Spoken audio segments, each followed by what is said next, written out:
Coming up on today's preview, we've got the Merseyside Derby. Can Liverpool get 3 points closer to their title, or will Everton spoil their party? As usual, we have the stats, injury news, league positions, and of course, stick around for the predicted lineup and score predictions coming now.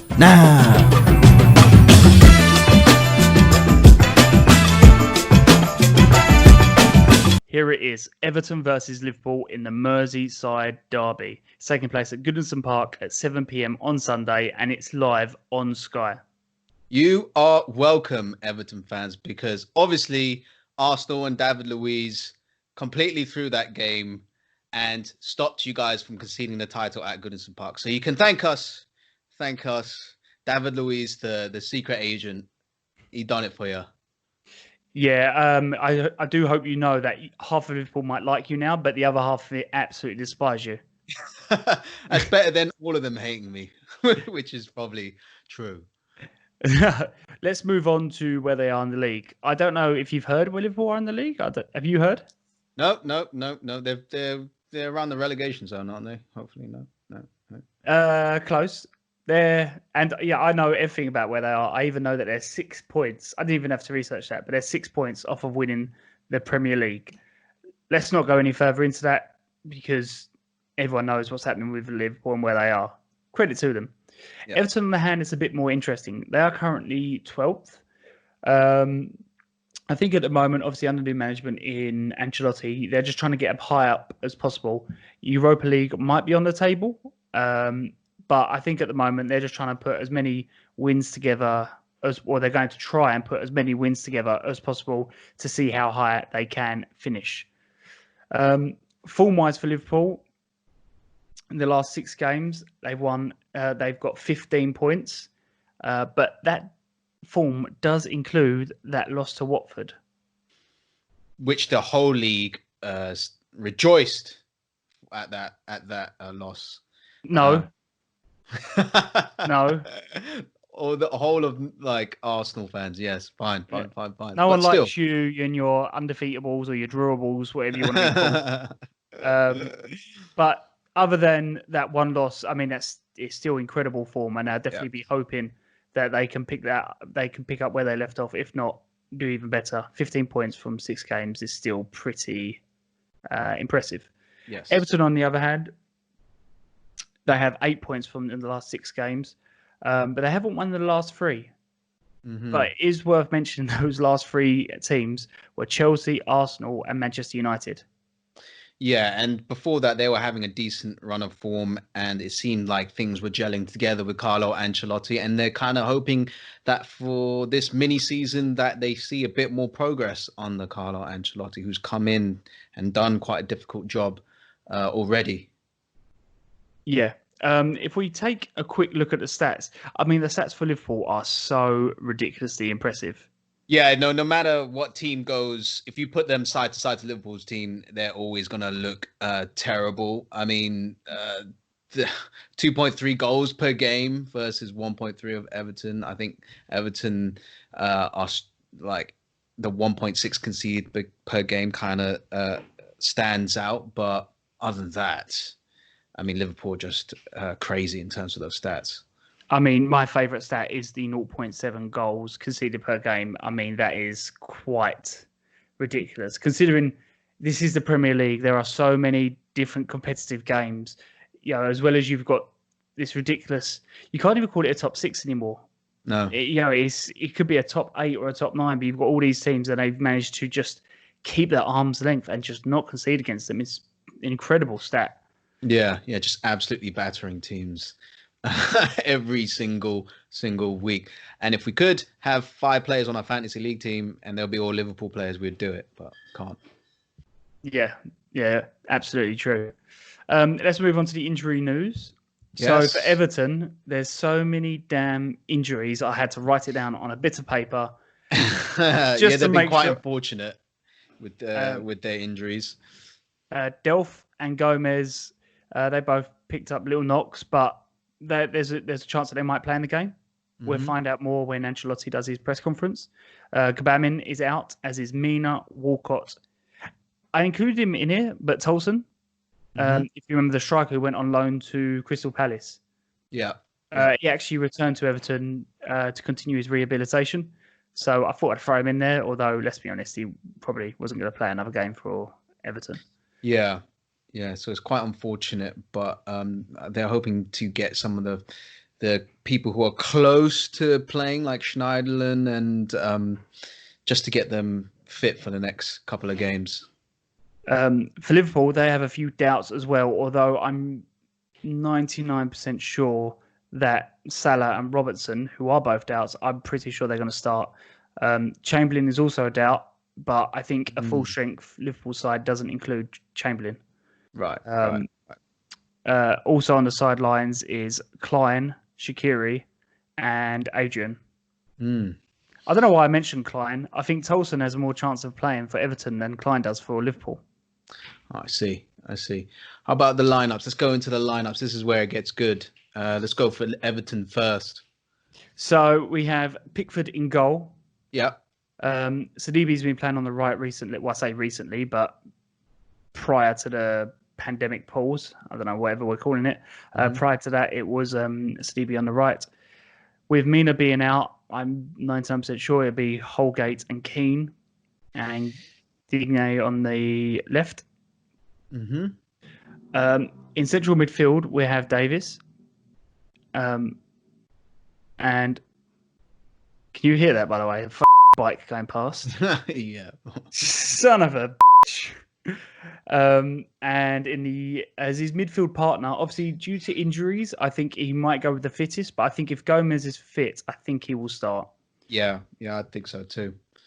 I think he'll have Sigurdsson as a number 10, and I think he'll probably tell him to drop back into midfield whenever he can to try and help create that block to try and stop Liverpool overrunning their midfield. And I think he'll go with Bernard and Richarlison on the wings for two reasons. One, I think they're both pacey and they both possess a threat, but also they both work quite hard. And you're going to really need them to drop back and try and stop the threat of the Liverpool wing-backs to try and get a result here.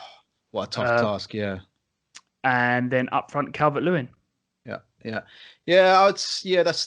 That's what I fell on as a lineup as well. The only other thing I was considering is maybe do Everton go bold and go 4-4-2 and maybe have someone like Moise Keane up front instead of Sigurdsson. But then we're looking at that midfield of Everton, which is not really a strong point. It's probably their weakest part of their team. And you just don't want the Liverpool team, which is obviously stacked and excellent team, to sort of overrun the Everton team. But unfortunately, in an attacking midfield role, all Everton have got is really Sigurdsson, who we all know has his goals and assists have dried up and his work rate isn't necessarily there. He's not exactly a dynamic player. So they have their issues there with Sigurdsson. But I feel with a midfield three, that would be a better match for Liverpool's midfield. And unfortunately, you're going to have Dominic Calvert-Lewin up there alone versus Gomez and Van Dijk, which is going to be a massive, massive task for him. Yeah, he's going to have to work really hard and battle it out with the Liverpool back line. For Liverpool, as I said, I think Salah and Robertson will start, so that leaves them to pick their full-strength team, which will be Alisson, Trent Alexander-Arnold on the right, Gomez and Van Dijk in defence, and Robertson on the left. Yep. It'll be a midfield three of Fabinho, Wijnaldum and Henderson. And the attacking trio of Salah, Firmino and Sane. Yeah, and that team pretty much picks itself, really. I mean, you've been going with the tried and tested all season. They've had a 3-month break, and they're probably raring to go again just to clinch the title. But this is gonna be an interesting game. 5 subs. Liverpool got a lot of subs to come on as well, which is kind of worrying as well. Yeah. So that moves us nicely actually on to how they win. I don't know if you want to kick us off with Everton. Yeah, Everton. I feel bad because I think that if this had the fans in the stadium, because Everton has some great fans, and the atmosphere would have been quite a factor. Because on paper, I have to say the Liverpool side is quite a bit better than the Everton side. So it would have evened things up a bit more. I would probably say be a bit more conservative. Everton maybe drop back a bit further, kind of use what Watford did to Liverpool to really stifle the Liverpool team. Even I think at one point playing a 6-3-1 or 5-4-1 to really set a low block and I think really that's what counter. I think that's what Klopp said in the interview afterwards, that I planned a 6-3-1. Yeah, which is he incredible, wasn't upset. but understandable.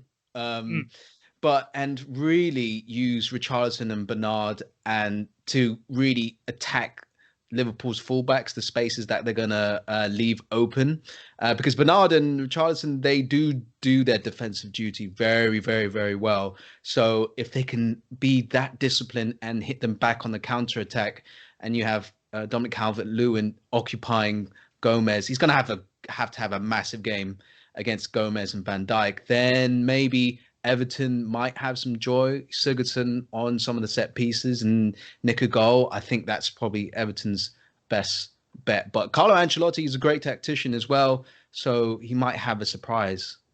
It wouldn't surprise me if he did watch the Watford game to try and see if there was some form of blueprint to try and pick up from that. I think what's worth mentioning is for the Watford game, Liverpool, firstly, they were out with Henderson, who, when he's played in the Premier League this season, they've only dropped 2 points. Mm-hmm. I mean, we're making it sound as though it's solely down to him, but I mean, that is an incredible record nonetheless. It's still a fantastic stat. And also, Lovren was playing, and he's... put him in there. I think Watford, you can see they targeted him. They would not press the other kind of players, but as soon as Lovren got the ball, their press was a bit more aggressive. I think he was targeted. Because he does have those moments, those crazy moments. I think with Liverpool having their full strength back four, I'd say their weakest defender is probably Robertson. So Everton might want to think about attacking down the right. That's not to say Robertson isn't a good defender. He's a very good defender. But I think out of those three, I think you can get past Robinson, and then there's a good chance you could outpace him. Trent Alexander-Arnold, the issue you've got with him is you might be able to go past him, but he's too damn quick. He'll catch you up. Yeah. I'll keep Liverpool's how they win short and sweet, because, as I say, if they play their full strength team, we've seen it time and time again.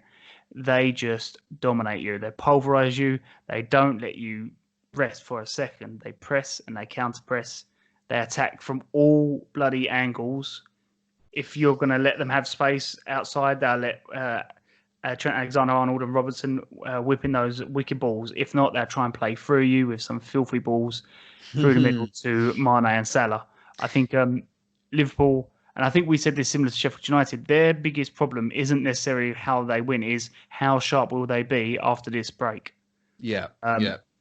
And if they're 80% of what their former self was, that's still a scary, that's a scary matchup. So sort of like the same thing with Man City. They just, even against Arsenal, they just went up a few gears and it was game over, really.